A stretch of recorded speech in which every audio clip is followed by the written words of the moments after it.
প্রাণপ্রিয় শিক্ষার্থীরা আসসালামু আলাইকুম। ওয়েলকাম করছি সবাইকে হিসাব বিজ্ঞান ক্লাসে। আমরা গুচ্ছের জন্য আজকে থেকে ক্লাস শুরু করতেছি, যদিও হচ্ছে আমাদের অফিসিয়াল রুটিনও আমরা অলরেডি পাবলিশ করে দিয়েছি, ঠিক আছে। একটা না আমরা ইনশাল্লাহ 2 তারিখ থেকে মানে আগামীকাল থেকে একদম 14ই ফেব্রুয়ারি পর্যন্ত তোমাদের একটা না ক্লাস থাকবে। এখানে হচ্ছে বাংলা, ইংরেজি, অ্যাকাউন্টিং, ম্যানেজমেন্ট, মার্কেটিং, ফাইন্যান্স সবগুলো সাবজেক্টের ক্লাস থাকবে। যদিও হচ্ছে ফাইন্যান্স মার্কেটিং ক্লাস তেমন একটা দরকার নাই, তবে অ্যাকাউন্টিং গুচ্ছের জন্য বিশেষ করে ম্যানেজমেন্ট, ঠিক আছে, বাংলা, ইংলিশ এই 4টা সাবজেক্ট খুবই গুরুত্বপূর্ণ। পাশাপাশি যারা 7 কলেজ মানে ঢাকা সেন্ট্রাল ইউনিভার্সিটির পরীক্ষা দেবে তাদের জন্য কিন্তু মার্কেটিং তারপর ফাইন্যান্স লাগবে। তো আমরা ওভারঅল তোমাদের জন্য বা তোমাদের যা প্রয়োজন সব কিছু নিয়ে তোমাদের জন্য আমরা তোমাদের পাশে আছি ইনশাল্লাহ। তো যারা হচ্ছে হতাশ হয়ে যাচ্ছি, একটার পর একটা বিশ্ববিদ্যালয় পরীক্ষার রেজাল্ট দিচ্ছে বাট আশানুরূপ ফলাফল আসতেছে না, তো তাদের জন্য ইনশাল্লাহ এই ক্লাসগুলো অনেক বেশি হেল্পফুল হবে। এবং অনেকে আমাকে বলো যে ভাইয়া এখন কি করব, যে এতদিন এত পরীক্ষা দিলাম, প্রিপারেশনে ভালো ছিল বাট ভালো একটা রেজাল্ট আসে নাই, গুচ্ছের জন্য কীভাবে পড়তে পারি বা কী করলে আমরা ভালো করতে পারবো, একটু পরামর্শ দেন। সো পরামর্শ এটাই, তুমি জাস্ট আমাদের ক্লাসগুলো করো। ক্লাসে ইনশাল্লাহ আমরা প্রিভিয়াস এর কোশ্চেন অ্যানালাইসিস করে তোমাদেরকে একদম বেস্ট একটা মানে প্রিপারেশনটা গুছাই দিব বেস্ট ওয়েতে। আর ইনশাল্লাহ বিশেষ করে যদি তুমি গুচ্ছতে ভালো করতে চাও তাহলে বেসিক ভাই একদম 100-100 ক্লিয়ার থাকতে হবে। এটা আমি কেন বলতেছি, কারণ এই বছর যেই ইউনিভার্সিটিগুলোতে পরীক্ষা হয়েছে অলরেডি তোমরা জানো যে কোশ্চেন কিন্তু অনেক কনসেপচুয়াল হচ্ছে, ঠিক আছে। তার মানে অবশ্যই ভালো করতে হলে কনসেপ্টটা খুব ভালো করে ক্লিয়ার থাকতে হবে। পাশাপাশি তোমার গুচ্ছ প্যাটার্নে প্রচুর এক্সাম দিতে হবে এবং কোশ্চেন অ্যানালাইসিস করে পড়তে হবে, ঠিক আছে। তা আমাকে একটু বলো সব কিছু ঠিকঠাক কিনা, যারা যারা যুক্ত হয়েছে, যেমন আশিক ইসলাম যুক্ত হয়েছে আমাদের সাথে। সো বাকি যারা আছে সবাইকে একটু মেনশন দিয়ে দাও। আজকের ক্লাস আমরা বিগত সালের কোশ্চেন অ্যানালাইসিস করব এবং এমনভাবে অ্যানালাইসিস করব আর এমনভাবে শেখাবো তোমাদেরকে যাতে করে তোমরা হচ্ছে কিছুটা হলে কনফিডেন্ট পাও যে হ্যাঁ আমার ভালো করতে হবে এবং ইনশাল্লাহ আমি পারবো, ঠিক আছে। এবং এই কনফিডেন্সটা ইনশাল্লাহ আজকের ক্লাসে তোমাদের তৈরি হয়ে যাবে। সো আমাদের সাথে যুক্ত হয়েছে জান্নাত। আসসালামু আলাইকুম। ওয়ালাইকুম আসসালাম। দেখো তো সব কিছু ঠিকঠাক কিনা জান্নাত। ঠিকঠাক থাকলে আমরা শুরু করে দিব। আর কাইন্ডলি যারা যারা শেয়ার করেন একটু শেয়ার করে ডান লিখে দাও ভাইয়াকে, সবাই একটু শেয়ার করে ডান লিখে দাও। আর এই কোশ্চেন অ্যানালাইসিস ক্লাসগুলো তোমাদের জন্য খুব গুরুত্বপূর্ণ এবং আগামীকাল থেকে ইনশাল্লাহ একদম সব সাবজেক্টের ক্লাস তোমরা পাবে। রুটিন অলরেডি আমাদের এডুকেশন অফিসিয়াল গ্রুপে আমরা দিয়ে দিছি, ঠিক আছে। সো এখান থেকে সবাই একটু ডাউনলোড করে নিবা। আর যারা হচ্ছে এখনও আমাদের পেইড বেসে ভর্তি নাই, সো এই যে আলটিমেটলি তোমরা হচ্ছে 2 মাসের মধ্যে একটা সময় পাবে। সো সবাই একটু দ্রুত ভর্তি হয়ে যেতে পারি, ঠিক আছে। কারণ হচ্ছে এই শেষ সময়টা পড়াশোনার সাথে থাকলে ইনশাল্লাহ কেউ হতাশ হবে না, সবাই অনেক ভালো করতে পারবা। এবং আলটিমেটলি গুচ্ছতে এতগুলো ইউনিভার্সিটি, 20টা বিশ্ববিদ্যালয়, 19টার পর আরেকটা অ্যাড হয়েছে, তো এইগুলোর মধ্যে একটা ইউনিভার্সিটিতে তোমার চান্স হবেই হবে এবং দেখবা যে এখান থেকে ভালো কিছু করা পসিবল। আর আমরা তো তোমাদের পাশে আসি। ওকে, সো অলরেডি অনেকে যুক্ত হয়েছে। নুরু মোল্লা যুক্ত হয়েছে আমাদের সাথে। ওয়ালাইকুম আসসালাম। সো হ্যাঁ ভাইয়া, all okay, okay great, thank you. সবাই একটা শেয়ার করে একটু ডান লিখে দাও ভাইয়াকে, সবাই জাস্ট একটা শেয়ার করো, একটা করে শেয়ার করে ডান লিখে দাও। আর বন্ধুদেরকে একটু মেনশন দাও, সবাই একটা করে শেয়ার করে একটু ডান লিখে দাও, বন্ধুদেরকে মেনশন দাও।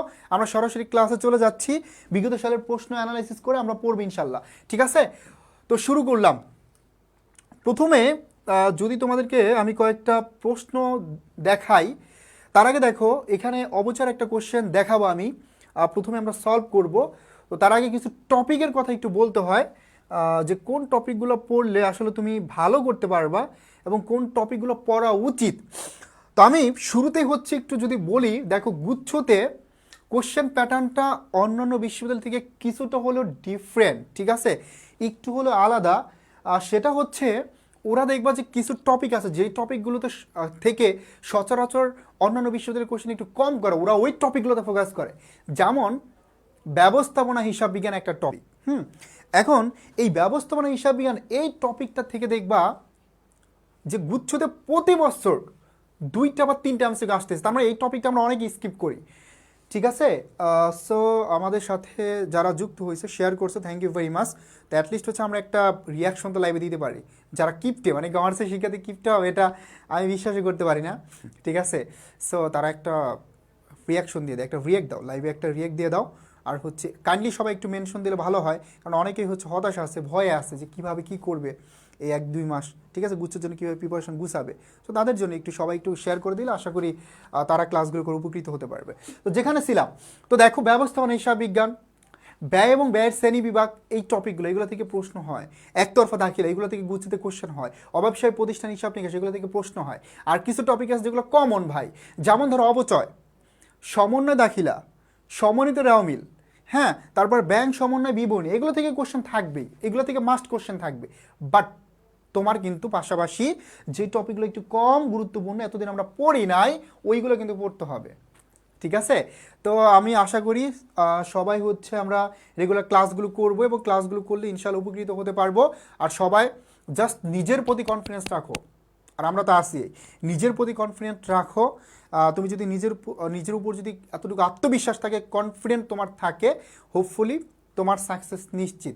আর তুমি যদি হতাশ হয়ে যাও, তাহলে কিন্তু এতদিনের পরিশ্রম সম্পূর্ণটা একদম পৃথা হয়ে যাবে।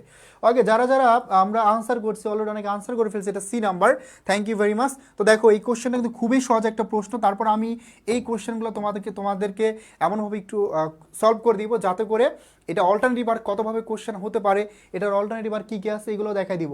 ওকে, যারা যারা মেনশনছি থ্যাংক ইউ। তো দেখো এখানে বলছে যে মেশিনের ক্রয় মূল্য 50,000 টাকা, 4 বছর পর, ইয়ার আছে 4 বছর, ভগ্নাবশেষ মূল্য হবে কত? 3125 টাকা। ক্রমহ্রাসমান জের পদ্ধতিতে বার্ষিক অবচয়ের হার কত? এখন এই অবচয়ের হার বের করার সূত্র কি বলতো? এই অবচয়ের হার বের করার সূত্র কি?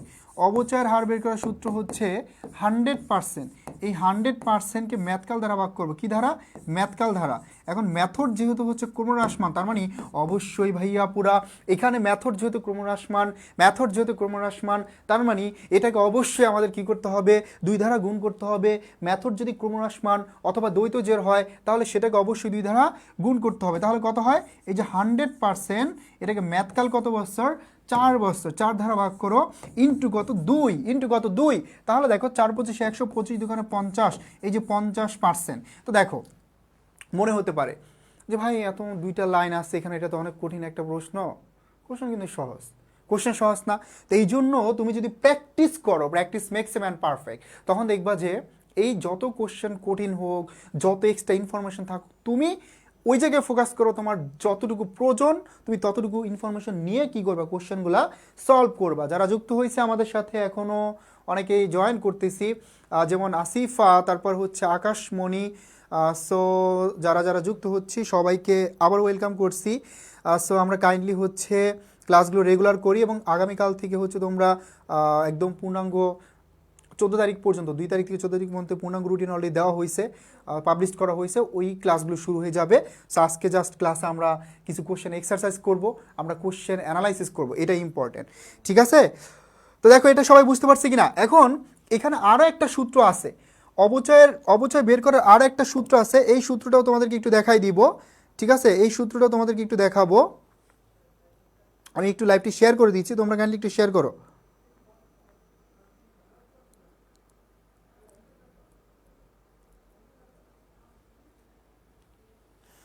ওকে, তো আমরা এবার হচ্ছে এখানে তোমাদেরকে আরেকটা সূত্র দেখাবো। অবচয়ের হার বের করার আরেকটা সূত্র আমরা তোমাদেরকে লিখে দিচ্ছি, অবচয়ের হার।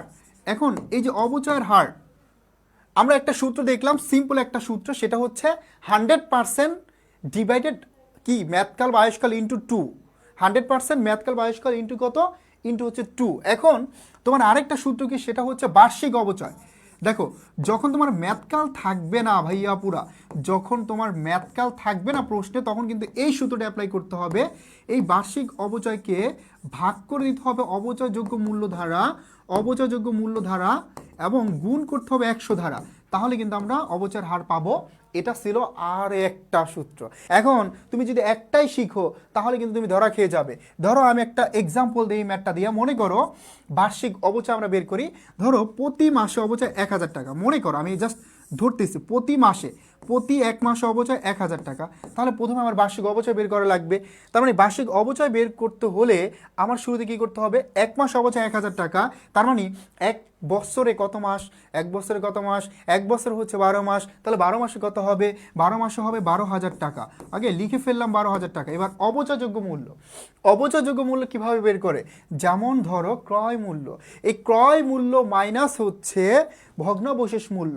ক্রয় মূল্য থেকে, ধরো ক্রয় মূল্য আছে ফরসে 60,000, এখান থেকে ভগ্নাবশেষ মূল্য 12,000। ক্রয় মূল্য থেকে যদি আমি ভগ্নাবশেষ মূল্য বাদ দেই, এই যে দেখো 48,000 টাকা, এটা হচ্ছে আমার অবচয়যোগ্য মূল্য ইন্টু কত 100। তাহলে দেখো 12 4 12 48, 4 দ্বারা ভাগ করলে 4 25 100, তার মানে কত পার্সেন্ট হলো 25%। এটা হচ্ছে অবচয় বের করার আরেকটা সূত্র। তা আমার মনে হচ্ছে এই বছর যে প্রশ্নগুলো হবে এইগুলো কিন্তু হচ্ছে দেখবা যে ডিরেক্টলি কমন আসবে না, এবং প্রিভিয়াসের যদি হচ্ছে ওই যে তোমার ম্যাথকালের যেভাবে কোশ্চেন আসছে এবার কিন্তু একটু ডিফারেন্ট ওয়েতে আসতে পারে। তো এই জন্য বিকল্প কিভাবে কতভাবে কোশ্চেন হতে পারে এই জিনিসগুলো খুবই ইম্পর্টেন্ট। তো এটা হচ্ছে আমাদের অবচয় বের করার আরেকটা সূত্র, অবচয়ের হার বের করার।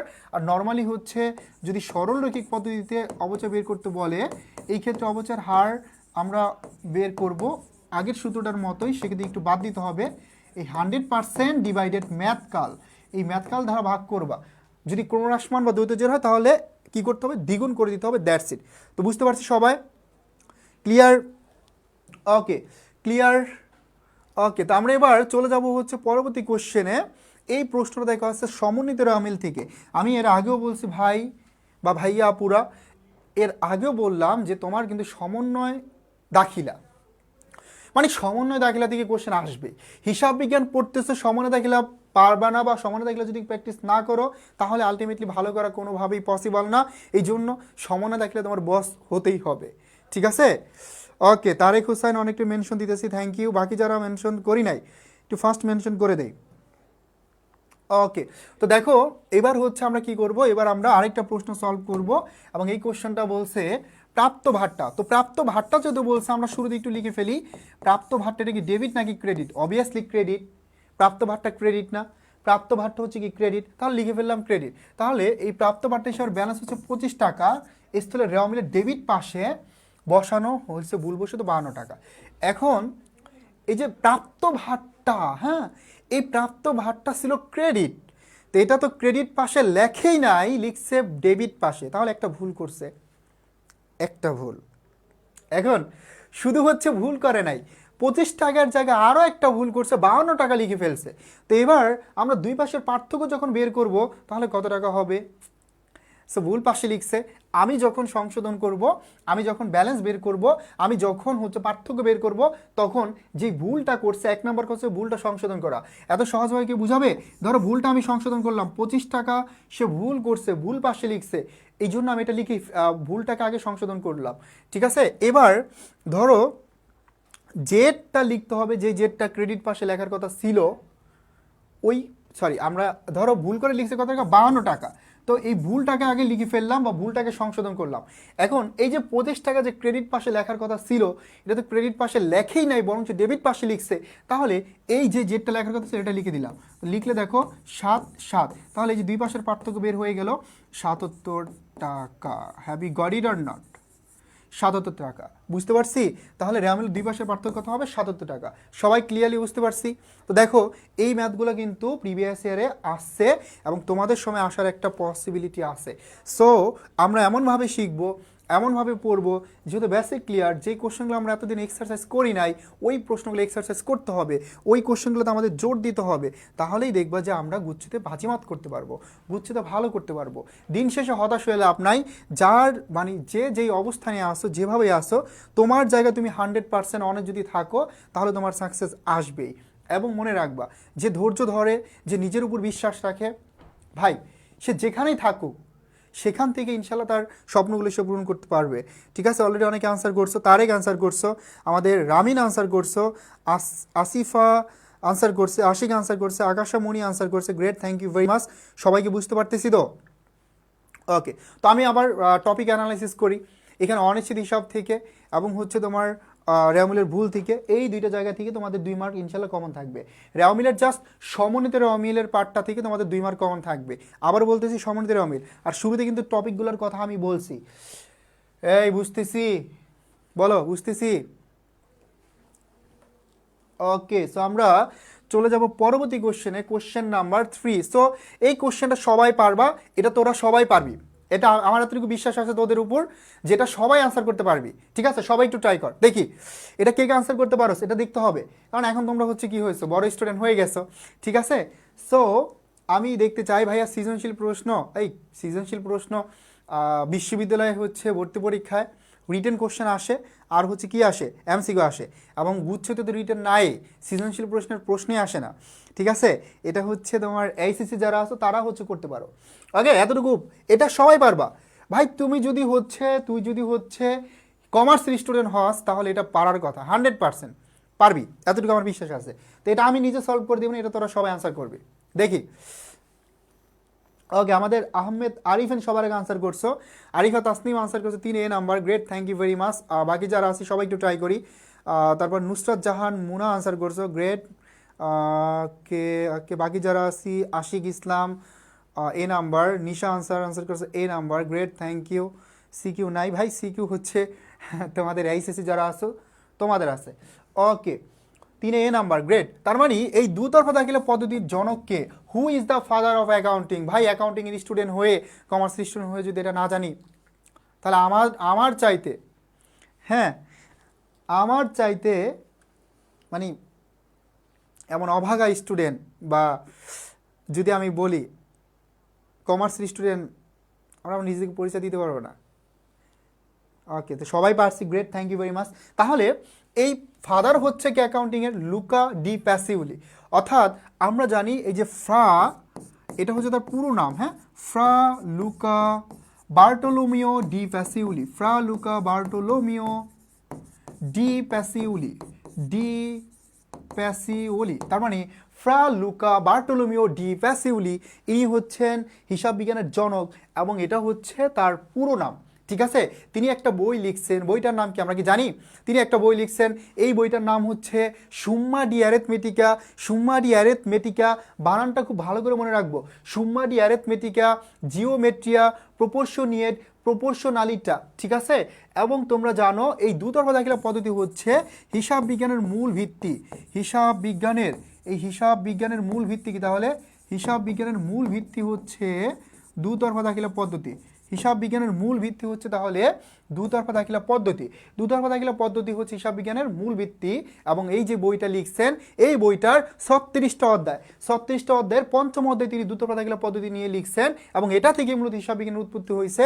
তার মানে এই দুতরফা দাখিলা পদ্ধতি শুধু হিসাব বিজ্ঞান নিয়ে লিখছেন, এই জন্য তাকে শুধুমাত্র গণিতবিদ বলা হয়, এবং বাকি যতটুকু ছিল সবগুলো তিনি হচ্ছেন মূলত ম্যাথের উপরে লিখছেন বইটা, এই জন্য তাকে মূলত হচ্ছে গণিতবিদ বলা হয়। তিনি হিসাব বিজ্ঞানের জনক হওয়া সত্ত্বেও তাকে কিন্তু হিসাব বিজ্ঞানী বলবো না আমরা, তাকে বলবো আমরা গণিতবিদ, ঠিক আছে। এবং হিসাব বিজ্ঞান দিবস হচ্ছে 10ই নভেম্বর, আমরা তো সবাই জানি 10ই নভেম্বর হচ্ছে হিসাব বিজ্ঞান দিবস, ঠিক আছে। সবাই ক্লিয়ার? বুঝতে পারছি? ওকে, সবাই ক্লিয়ার?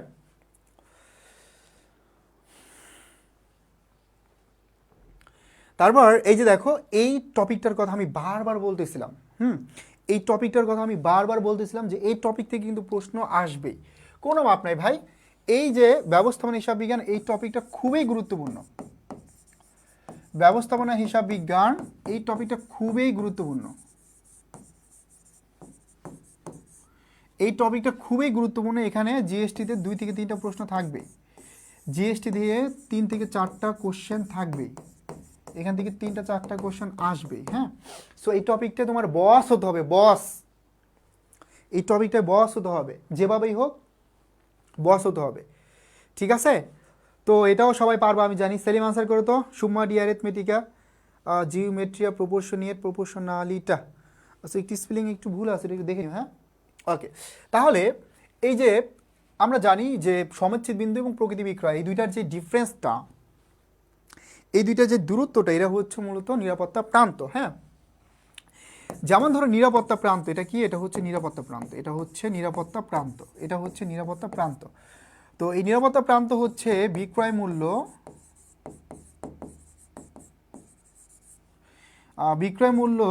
নিরাপত্তা প্রান্ত হচ্ছে বিক্রয় মূল্য, এই বিক্রয় মূল্য আর হচ্ছে সমচ্ছেদ বিন্দু, এই দুইটা ডিফারেন্স, বিক্রয় মূল্য এবং সমচ্ছেদ বিন্দু, এই দুইটা ডিফারেন্সটাই হচ্ছে তোমার নিরাপত্তা প্রান্ত, ঠিক আছে। এই দুইটা ডিফারেন্সটা হচ্ছে নিরাপত্তা প্রান্ত। চিত্র অলরেডি আমরা পেড বেসিকটা আগে এটা আঁকলাম, একে দেখাইছি। তো দেখো এই যে এখানে আমি একটু জাস্ট তোমাদেরকে দেখাই। ধরো এটা হচ্ছে ব্রেক ইভেন পয়েন্ট, বিইপি, হ্যাঁ, সমচ্ছেদ বিন্দু। আর এটা ধরো বিক্রয়ের একটা রেখা, এটা ধরো বিক্রয় মূল্য। এই যে সমেচ্ছেদ বিন্দু আর এই যে বিক্রয় মূল্য, এই দুইটার যেই এই যে জায়গাটা, এই জায়গাটার নামই হচ্ছে তোমার নিরাপত্তা প্রান্ত। এখন এই সমেচ্ছেদ বিন্দু থেকে রেখাটা যদি নিচের দিকে চলে যায় তাহলে লস, আর উপরের দিকে চলে গেলে লাভ। ঠিক আছে, উপরের দিকে চলে গেলে লাভ হবে। ওকে, এটাও সবাই আনসার করছো। মুসরাত, জাবিন, জান্নাত আনসার করছো, আসিফা, আরজু মজুমদার, আমাদের সেলিম। সেলিম তো আমাদের অনেক দিন ধরে ক্লাস করতেছি, তাই না সেলিম?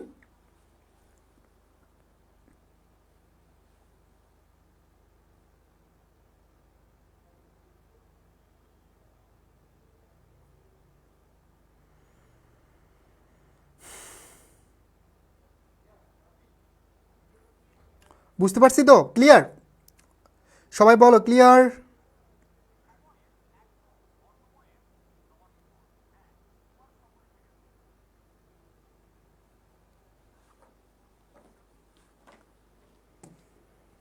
ওকে, নেক্সট আমরা হচ্ছে এখানে দেখতে পাচ্ছি অনলি জিএসটি ব্যাচ 2.0। সো আমাদের আবারও বলতেছি, আমাদের ক্লাস শুরু হবে হচ্ছে 15 ফেব্রুয়ারি থেকে। হ্যাঁ, তো আমাদের এই অনলি জিএসটি ব্যাচের ক্লাস শুরু হবে 15 ফেব্রুয়ারি থেকে। ফেব্রুয়ারির 15 তারিখ থেকে আমাদের ক্লাস শুরু হতে যাচ্ছে। 15 তারিখ থেকে আমরা একদম বেসিক থেকে ক্লাস শুরু করব। ওকে, তো এখানে আমরা হচ্ছে যারা শেষ সময়ে মানে একদমই বেসিক ক্লিয়ার না, বা হচ্ছে পড়াশোনা ভালোভাবে এতদিন করি না, কিন্তু টার্গেট আছে যে ইউনিভার্সিটিতে পড়বো, পাবলিকান হব, একদম সহজ ভাষায়। সো এই কোর্সটি তোমার জন্য একদম বেস্ট একটা অপশন। কারণ এখানে আমরা বেসিক থেকে পড়াবো, 2 মাস তোমাদেরকে ধুমসে সার্ভিস দিব। এখানে বাংলা, ইংরেজি, অ্যাকাউন্টিং, ম্যানেজমেন্ট প্রত্যেকটা সাবজেক্টের ক্লাস হবে। আর এই কালকে থেকে ক্লাস শুরু হচ্ছে, মানে আমার বলার কিছু দরকার নাই। আগামীকাল থেকে ক্লাস শুরু হচ্ছে, তুমি জাস্ট কালকে থেকে 14 তারিখ পর্যন্ত ফ্রি ক্লাসগুলো করো, করে নিজে ডিসিশন নিয়ে 15 তারিখ থেকে পেড বেসে ক্লাস করো, এতটুকুই। ওকে, যারা হচ্ছে স্বপ্ন দেখি পাবলিকান হওয়ার, এবং এটা করলে শুধু তোমার গুচ্ছ না, 20টি বিশ্ববিদ্যালয়ের মধ্যে একটা বিশ্ববিদ্যালয়ে তোমার চান্স হবেই হবে। এবং শুধু এখানে 20টি বিশ্ববিদ্যালয় না, এটার পাশাপাশি তুমি কিন্তু 7 কলেজ, এবং হচ্ছে তোমার জন্য 7 কলেজ কিন্তু এখন নাই, কেন্দ্রীয় বিশ্ববিদ্যালয়। আর এটার পাশাপাশি তোমার জন্য আরও একটা অপরচুনিটি আছে, সেটা হচ্ছে ন্যাশনাল ইউনিভার্সিটি। এখানেও কিন্তু তোমার পরীক্ষা দেওয়া লাগবে। সো ইনশাল্লাহ এই কোর্সের মাধ্যমে হয়ে যাবে মাত্র 1499 টাকায় ভর্তি চলছে। তুমি এক্সামও দিতে পারবা, গাইডলাইনও পাবে, এবং এই শেষ সময় সেটা একটা প্রস্তুতি নিতে পারবা। অনেকে আসি, অনেক জায়গায় পরীক্ষা দিয়েছে, ভালো রেজাল্ট হয় নাই, হতাশ। এবং তুমি চাইলেও এখন বাসভাবে পড়তে পারবে না, যদি একটু গাইডলাইনের মধ্যে থাকো, যদি আমি রেগুলার ক্লাস নেই, ক্লাসগুলো করো, পড়ার মধ্যে থাকো, একটা মানে প্ল্যাটফর্মের মধ্যে থাকতে পারো, বা একটা টিচারদের ভালো একটা টিচারদের অধীনে থাকতে পারো, তাহলে কিন্তু তোমার প্রিপারেশনটা গুছানো হবে শেষ সময়, এবং তুমি পড়াশোনার মধ্যে থাকতে পারবা। ঠিক আছে, সো সেক্ষেত্রে বেস্ট অপশন হবে এই কোর্সটি। তোমরা ইনশাল্লাহ কোর্সটা ভর্তি হতে পারো। ঠিক আছে, এবং ভর্তি হয়ে যাও দ্রুত, ডিসকাউন্টে ভর্তি চলছে এখন। ওকে, দেন আমরা 5 নম্বর একটা কোশ্চেন সলভ করব, সেটা হচ্ছে মোট বিক্রয়ের পরিমাণ কত হবে, এটা বের করতে বলছে। তো তোমরা নিজেরা একটু ট্রাই করো, দেন আমি সলভ করে দিচ্ছি, কোনো প্রবলেম নাই। আহমেদ আরিফিন বলছো, স্যার যারা পেইড ব্যাচের আগে থেকে ইনক্লুড ছিল তাদের কি কোর্সে ভর্তি হতে হবে? তোমরা অলরেডি হচ্ছে জিএসটি ব্যাচ 1.0-তে ক্লাস পাচ্ছ। জিএসটি ব্যাচ 1.0-তে তোমরা অলরেডি ক্লাস পাইতেছো, তারপরে 2.0-তে হোপফুলি ক্লাস পাবে। এবং এটা আমি একদম পুরোপুরি শিওর হয়ে তোমাদেরকে জানাবো যে তোমাদেরকে 2.0-তে অ্যাড করানো হবে কি হবে না। যদি হয় সেটা আমি জানাই দেবো ইনশাল্লাহ। ঠিক আছে, আমি আমাদের কাস্টমার সাপোর্টের হেড তার সাথে কথা বলে দেন তোমাদেরকে আমি জানাবো। ঠিক আছে, ওকে। সো আমরা তাহলে পরবর্তী কোশ্চেনটা সলভ করি। আর তোমাদের ফ্রেন্ড যারা আছে, অনেকেই হতাশ আছে, আমি জানি অনেকে হতাশ। সো ওদেরকে একটু ইনফর্ম করবো আমাদের এই কোর্সের ব্যাপারে। কোর্সের ব্যাপারে না করো, কালকে থেকে ক্লাস হবে ফ্রি ক্লাস। একটা না 14 তারিখ পর্যন্ত, 2 তারিখ থেকে এই 12 দিনের ক্লাস করো। ঠিক আছে, তাকে ক্লাসগুলো করতে বলো, বাংলা কালকে ইংরেজি দিয়ে ক্লাস শুরু হবে, কালকে তোমাদের মহসিন স্যারের ক্লাস থাকবে। সো হোপফুলি সবাই ক্লাসটা করবা 6টা 10-এ। আর রুটিনটা হচ্ছে গ্রুপে দেওয়া হয়েছে, এখান থেকে দেখে নিবা।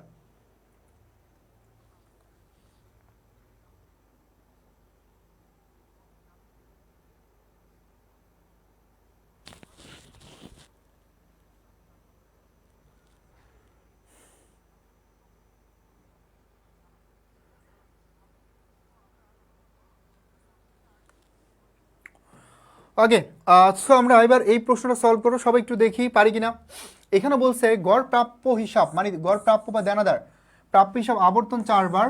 তারপর বলছে নগদ বিক্রয় 6,50,000 টাকা হলে মোট বিক্রয়ের পরিমাণ কত হবে। এখন এই যে দেখো, গড় প্রাপ্য হিসাব, আমরা এবার প্রাপ্য হিসাব আবর্তনের সূত্রটা লিখে ফেলি।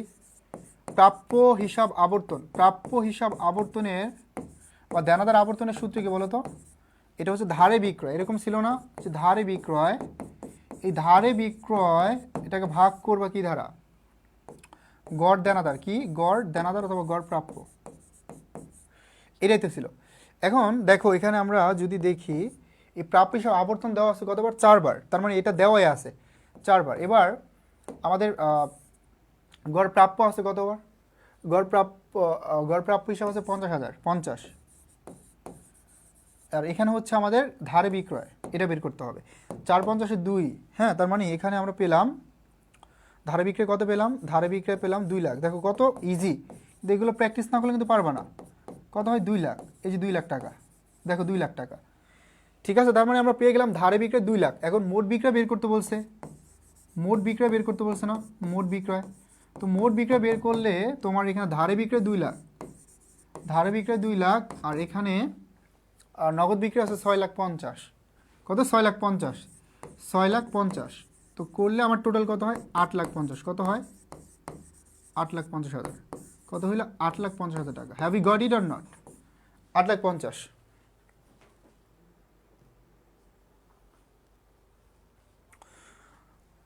ওকে, রুটিনটা তোমরা হচ্ছে গ্রুপ থেকে দেখে নিবা। তো এখানে বিশেষ করে হচ্ছে কমন সাবজেক্টগুলা, বিশেষ করে বাংলা ইংলিশ ক্লাস তোমাদের, বাংলা আর ইংলিশ হবে সন্ধ্যা 6টা 10, সন্ধ্যা 6টা 10। আর গ্রুপ সাবজেক্টের ক্লাসগুলো হবে তোমাদের 7টা 30 মিনিটে, সন্ধ্যা 7টা 30 মিনিটে। এটা মনে রাখবা, এই দুইটা লিখে রাখো। আর গ্রুপ সাবজেক্টের ক্লাসগুলো হবে সন্ধ্যা 7টা 30 মিনিটে, ঠিক আছে। গ্রুপ সাবজেক্টের ক্লাসগুলো হবে সন্ধ্যা 7টা 30 মিনিটে। আর কমন সাবজেক্টের ক্লাসগুলো হবে হচ্ছে তোমার, কমন সাবজেক্টের ক্লাসগুলো হবে, সরি, আমরা 6টা 10 মিনিট হবে কমন সাবজেক্টের ক্লাস, আর গ্রুপ সাবজেক্টের ক্লাসগুলো হবে সন্ধ্যা 7টা 30 মিনিটে। ওকে, সো পূর্ণাঙ্গ রুটিন দেওয়া হয়েছে, এই রুটিনটা দেখো, এখান থেকে ক্লাসগুলো করতে পারবা। প্রত্যেকেই নিজেরা ক্লাস করবা এবং ফ্রেন্ডদেরকে জানাবে। এটা ক্লিয়ার? তো এখানে আমরা নর্মালি হচ্ছে কি করি, আবর্তন অনুপাতগুলা আমরা জানি। আবর্তন অনুপাত কী করে? ব্যবসায়িক দক্ষতা যাচাইয়ের অনুপাত আবর্তনগুলা। আর যেমন ধরো মজুদ আবর্তন, প্রাপ্য হিসাব আবর্তন, হ্যাঁ, সম্পদ আবর্তন, এইগুলো মূলত হচ্ছে ব্যবসায়িক কর্মতৎপরতা এবং দক্ষতা যাচাই করার জন্য মূলত আমরা আবর্তন অনুপাতগুলো নির্ণয় করি, হ্যাঁ, আমরা করে থাকি। তো এখানে এটার পাশাপাশি আমাদেরকে জানা লাগবে অ্যাকচুয়ালি কোনটা কোনটা হচ্ছে তোমার কি কাজ করে। যেমন ধরো আমরা জানি যে তারল অনুপাতগুলো, বিশেষ করে চলতি অনুপাত, তরল অনুপাত, অ্যাসিড টেস্ট অনুপাত, এবং তারপর হচ্ছে তোমার আরেকটা কি আছে, আরেকটা আছে হচ্ছে কার্যকরী মূলধন অনুপাত। এই অনুপাতগুলো প্রতিষ্ঠানের দায় পরিশোধের ক্ষমতা পরিমাপ করে। এগুলোকে মাঝে মাঝে বলা হয় স্বল্পকালীন সচ্ছলতা প্রকাশ করে। কিছু কিছু অনুপাত আছে এইগুলো হচ্ছে দীর্ঘকালীন সচ্ছলতা প্রকাশ করবে, ঠিক আছে। তো এই বিষয়গুলো আমাদের জানা লাগবে, হ্যাঁ। ওকে, সো আমরা চলে যাচ্ছি পরবর্তী কোশ্চেনে। সো এই প্রশ্নটা কিন্তু অনেক বড়, আর এই কোশ্চেনটাই বলছে যন্ত্রপাতির অবচয় কত টাকা। সো অবচয় আমরা সবাই পারি, তাই না? অবচয় তো আমরা সবাই পারি। সো আমি দেখতে চাই আমার প্রিয় ভাই বোনেরা, দেখি কে কে আনসার করতে পারেন। সো সবাই একটু ট্রাই করি, সবাই একটু ট্রাই করো, এটা তোমাদের দিয়ে সলভ করবো। সবাই একটু ট্রাই করি। সুপ্রিয়া রয়, এ নাম্বারটা, ওকে গ্রেট, থ্যাংক ইউ। তো সবাই একটু দেখো তো এটা পারি কিনা।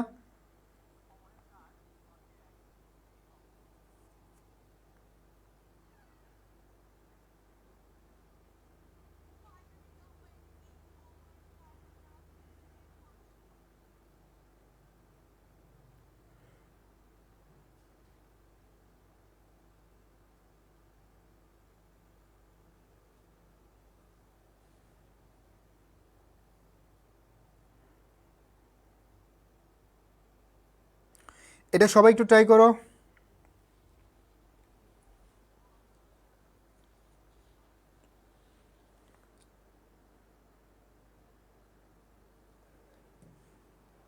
ওকে, তো এখানে বলছে হচ্ছে তোমার অবচয় বের করতে। তো যন্ত্রপাতি 2,000 টাকা, চলতি বছরের মাঝামাঝি সময়ে 50,000 টাকা কলকবজা ক্রয় করা হয়। তারপর হিসাবভুক্ত হয়েছে উক্ত যন্ত্রপাতির সংস্থাপন ব্যয় আছে 10,000 টাকা, মজুরির মধ্যে অন্তর্ভুক্ত আছে, এবং 10% হারে যন্ত্রপাতির। আমার শুরুতে যন্ত্রপাতির মূল্যটা বের করতে হবে। তো এটা তোমরা সবাই জানো যে একটা স্থায়ী সম্পদ ব্যবহার উপযোগী করতে এটার সাথে আনুষঙ্গিক যে খরচগুলো হবে, এই খরচগুলোকে তোমার কি করতে হবে, স্থায়ী সম্পদ হিসেবে লিপিবদ্ধ করতে হবে। তাহলে এখানে যন্ত্রপাতি আছে কত, 2 লাখ টাকা, যন্ত্রপাতি আছে কত, 2 লাখ, ধরো আমি 2 লাখ টাকা লিখলাম। দেন হচ্ছে মাঝামাঝি সময়ে 50,000 টাকার কলকবজা ক্রয় করে, তো এটাও লিখে ফেললাম 50,000। তারপরে দেখো এখান থেকে বলছে উক্ত যন্ত্রপাতি সংস্থাপন ব্যয় 10,000 টাকা মজুরির মধ্যে অন্তর্ভুক্ত আছে এবং 10%, তো যেহেতু হচ্ছে এখানে মজুরির পরিমাণ দেওয়া নাই, যদি মজুরির পরিমাণ দেওয়া থাকতো তাহলে আমরা ওইটাকে ধরে নিতাম, দেওয়া না, এই জন্য আমরা এটাকে আলাদা করে নিয়ে নিব 10,000 টাকা। তাহলে কত আসছে, 2,60,000, কত আসছে, 2,60,000।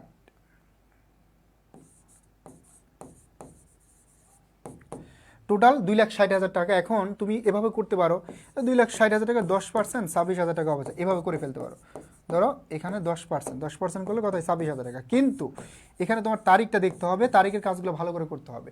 তো 2 লাখ টাকা এখানে যন্ত্রপাতি আছে, কিন্তু এটা আবার মাঝামাঝি সময় না 50,000 টাকা, কারণ এই 50,000 টাকা এটা কিন্তু আলাদা রাখতে হবে। কিভাবে দেখো, এই যে 50,000-এর কত পার্সেন্ট, 10%, এটা আলাদা রাখতে হবে। 10% করলে 5,000 টাকা। এখন এই 5,000 টাকার এটা হচ্ছে 1 বছরের অবচয়, বলছে না মাঝামাঝি সময়, তাহলে 6 মাসে, 6 মাসে কত আসবে, 6 মাসে 2,500 টাকা, কত আসছে, 2,500। তো দেখো এখানে হচ্ছে তোমার টোটাল 2 লাখ আর 10, এই 2,10,000 টাকার অবচয় বের করতে হবে। তাহলে 21,000 আসে, 21 আর এখানে 2,500, কত হয়, 23,000।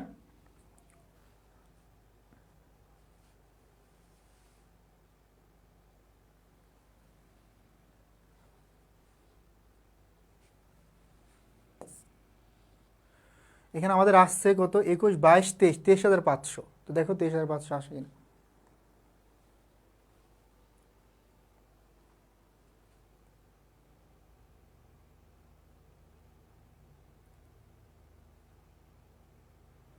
আচ্ছা, এখানে যেহেতু হচ্ছে তোমার মজুরির পরিমাণটা দেওয়া নাই, উক্ত যন্ত্রপাতি সংস্থাপন ব্যয় 10,000 টাকা মজুরির মধ্যে অন্তর্ভুক্ত আছে, দ্যাটস ওয়াই আমরা হচ্ছে তাহলে এই 10,000 টাকা যেহেতু মজুরির মধ্যে অন্তর্ভুক্ত আছে এবং মজুরির পরিমাণটা দেওয়া নাই, তাহলে এটা আমরা স্কিপ করতে পারি।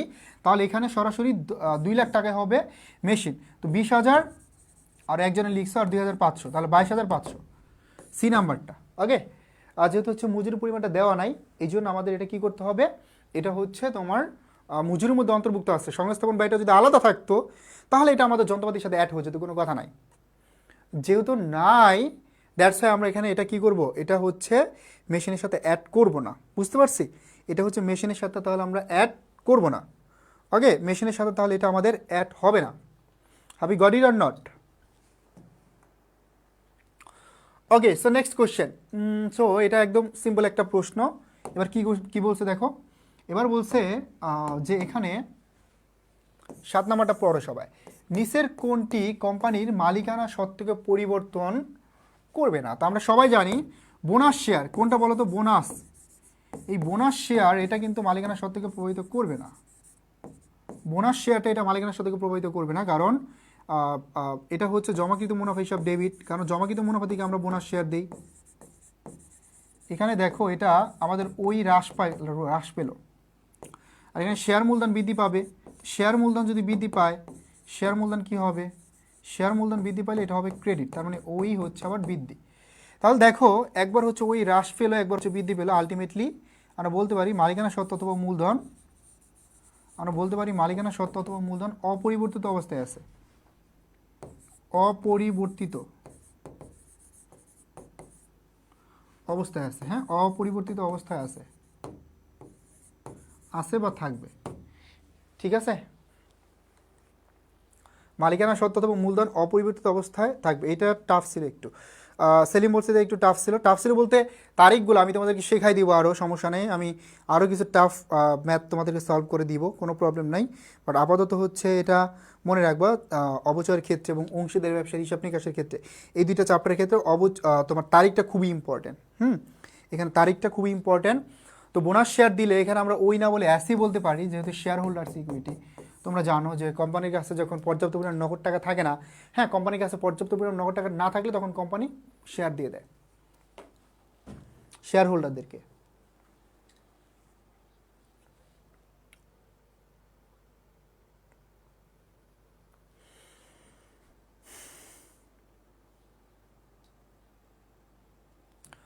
ওকে, সো নেক্সট আমরা 2 সমন্বয় দেখালে দেওয়া হয় এটা তো জানোই, এটা হচ্ছে হিসাবকাল বা সময়কাল ধারণা অনুসারে। হ্যাঁ, এখানে একটা ম্যাথ আছে আয়কর। আয়কর তো জানি, আয়কর হচ্ছে একটা উত্তোলন, যেমন উত্তোলন হিসাব ডেবিট। হ্যাঁ, তারপরে ক্রয় যদি করে তাহলে মানে থাকে পণ্য থাকে তাহলে ক্রয় হিসাব ক্রেডিট, আর নগদে করলে নগদান হিসাব ক্রেডিট। ঠিক আছে, আর দেন হচ্ছে এখানে আছে অবহারের শেয়ার বন্টন। তো অবহারের শেয়ার এটা হচ্ছে মূলধন জাতীয় একটা লোকসান, এটা একটু লিখে দিচ্ছি। অবহার বা ভাট্টা এটা সবাই জানো যে শেয়ার অবহার, আর যে অবহার এটার আরেকটা নাম কি ভাট্টা, শেয়ার অবহার বা ভাট্টা। এই যে শেয়ার অবহার, এটার আরেকটা নাম হচ্ছে শেয়ার ভাট্টা। তো এটা হচ্ছে মূলধন জাতীয় একটা ক্ষতি বা লস। শেয়ার ওভার ওয়াট এটা হচ্ছে মূলধন জাতীয় একটা ক্ষতি। হ্যাঁ, মূলধন জাতীয় ক্ষতি, বা আমরা বলতে পারি মূলধন জাতীয় লোকসান। হ্যাঁ, মূলধন জাতীয় লোকসান অথবা মূলধন জাতীয় ক্ষতি। শেয়ার ওভার ওয়াট হচ্ছে মূলধন জাতীয় লোকসান অথবা মূলধন জাতীয় ক্ষতি। এটা দেখানো হয় আর্থিক ব্যবস্থার বিভিন্ন সম্পদ পাশে অসমন্বিত ব্যয় নামক শিরোনামে। ঠিক আছে, কি অসমন্বিত ব্যয় নামক শিরোনামে আমরা দেখাই এটাকে। ওকে, এই যে এই ভাট্টাটাকে, এই শেয়ার ওভার বা ভাট্টা,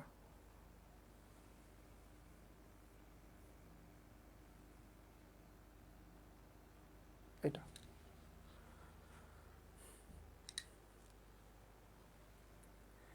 লভ্যাংশের পরিমাণ, অংশীদারি গ্রামের মুনাফা বন্টন করতে হয়, এটাও তোমরা সবাই জানো যে চুক্তি অনুসারে। হ্যাঁ, তারপরে যে মজুদ আবর্তন অনুপাত, এই যেই কোশ্চেনগুলো ব্যাংক সমানের বিভিন্ন ক্ষেত্রে ব্যাংকের স্থিতি কোনটি যোগ করা হয়, এই প্রত্যেকটা প্রশ্ন হচ্ছে তোমার প্রিভিয়াস ইয়ারের কোশ্চেন, এবং প্রিভিয়াস ইয়ারে এই প্যাটার্ন থেকে প্রশ্ন হয়েছে। তো আজকে যেহেতু হচ্ছে আমরা আর কন্টিনিউ করতেছি না, ক্লাসটি এখানে শেষ করব। তো কালকে থেকে ক্লাস শুরু হচ্ছে, আজকে জাস্ট তোমাদের একটু জানিয়ে দেওয়ার জন্য আসলাম, এবং আমরা কোশ্চেন প্যাটার্ন নিয়ে আলোচনা করলাম। তো একটাই কথা, সর্বোপরি ভাইয়া আপুরা, হতাশ হওয়া যাবে না, নিজের উপর ভরসা করতে হবে, আল্লাহর উপর বিশ্বাস রাখতে হবে। হ্যাঁ, নিজের সৃষ্টিকর্তার উপর বিশ্বাস থাকতে হবে, এবং তোমার যে বাবা মা তোমাদের নিয়ে এত স্বপ্ন দেখতেছে, সো দিন শেষে যাতে তাদের মুখে হাসি ফুটে, সেটার জন্য চেষ্টা করতে হবে। আর আমরা তোমাদের পাশে আছি। তো পরীক্ষা যেহেতু তোমাদের 27 মার্চ, তার মানে তোমরা অনেকদিন সময় পাচ্ছ, এই সময়টা প্রপারলি ইউজ করো এবং জাস্ট একটু পড়াশোনার মধ্যে থাকো, তাহলে হবে। আর আমাদের অনলি জিএসটি 2.0 কোর্সে ভর্তি চলছে। হ্যাঁ, তো তোমাদের ফ্রেন্ডরা যারা এখনও ভর্তি হয় নাই কোথাও, তাদেরকে আমাদের ক্লাসগুলো করতে বলো আর দ্রুত ভর্তি হতে বলো। এখন ভর্তি হলে কিন্তু তোমার জন্য ডিসকাউন্ট আছে, 2.0-তে একদম বেসিক থেকে প্রশ্ন মানে ক্লাসগুলো করতে পারবে। ঠিক আছে, সো মাত্র 1499 টাকায় ভর্তি হতে পারো, 1499 টাকা মাত্র। ওকে, আমাদের 15 তারিখ থেকে ক্লাস শুরু হবে। সো দেশ সেরা টিচার প্যানেল নিয়ে কিন্তু আমাদের এই কোর্সটি সাজানো হয়েছে। সো হোপফুলি তোমাদের বেসিক ক্লাসও দেওয়া হবে, ফাউন্ডেশন ক্লাসগুলো, এবং এক্সামও নেওয়া হবে রেগুলার। ঠিক আছে, তো সবাই ভালো থাকি ভাইয়া পুরা, দেখা হবে ইনশাল্লাহ আগামীকাল, আমার সাথে না, তোমাদের সবার প্রিয় মহাসিন স্যারের সাথে, এবং প্রতিদিনই ক্লাস থাকবে। হোপফুলি আমার ক্লাস মেবি 6 তারিখে আছে, তোমাদের শিমুল ভাইয়ের ক্লাস থাকবে। হ্যাঁ, দিলওয়ার স্যারের ক্লাস থাকবে, সুফিয়ান স্যারের ক্লাস থাকবে। তো সবার জন্য শুভকামনা, ভালো থাকি, সুস্থ থাকি, আল্লাহ হাফেজ, আর একটু পড়াশোনা করি। ঠিক আছে, ওকে, থ্যাংক ইউ ভেরি মাচ।